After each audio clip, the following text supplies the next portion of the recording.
कोयले से सोना स्मगल करने के बाद एयरपोर्ट के कस्टम्स हुक्काम से बचकर फरार होने की कोशिश करने वाले मुसाफिर को हैदराबाद के शमशाबाद एयरपोर्ट के पार्किंग इलाके में हिरासत में ले लिया गया।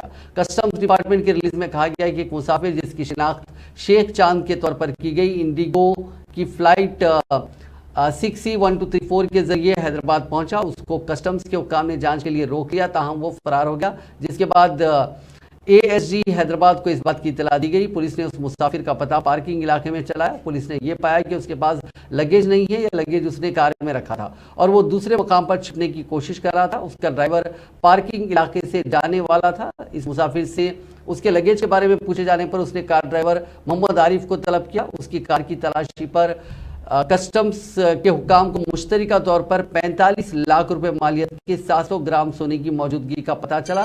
ये सोना उसने बगैर किसी मुस्तनिद दस्तावेजात के मुंतकिल करने की कोशिश की थी।